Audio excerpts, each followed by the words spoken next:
To create this piano, I knew that I needed three things. The first one I needed was a power source, so like a battery. And then the second thing I needed was an input junction. I had no idea what that would look like. And the third thing that I needed was a speaker.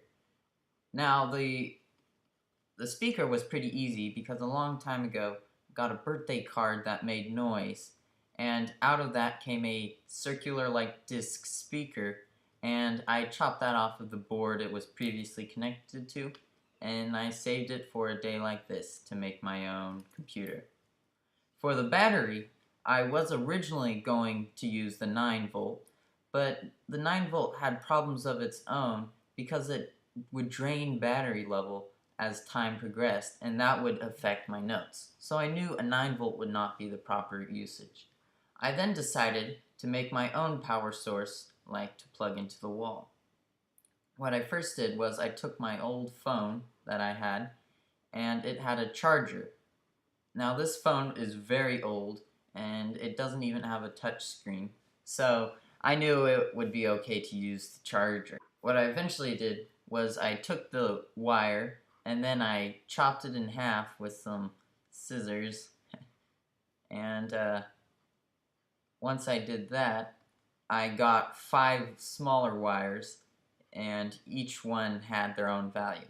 I measured each, and I realized that the black and red wires were the 2 ones that I wished to use, and that all the others were of no use.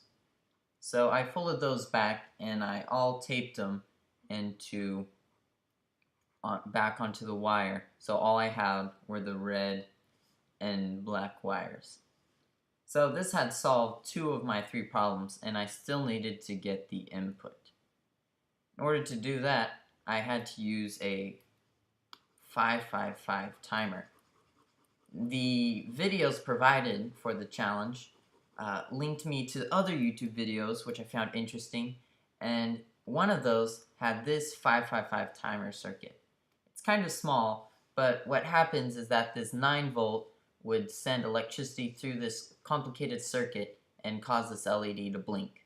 Now I changed this throughout the contest, and first off what I did was I had this to 5-volt, and I changed this to a potentiometer.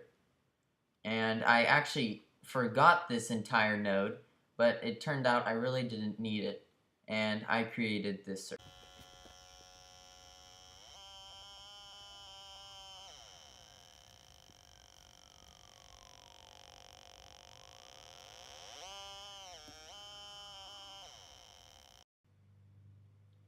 So I added a few more things to my circuit to make it more complete.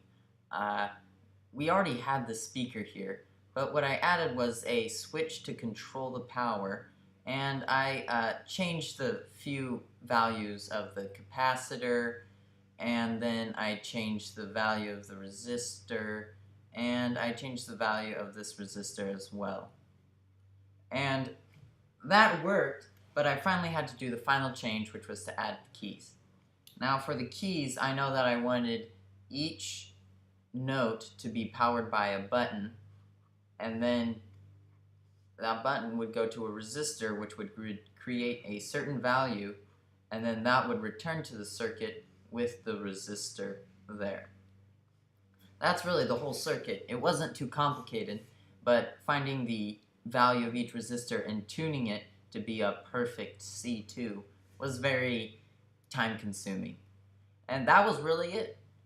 And I hope you enjoy, and here's the last performance of the 555 keyboard.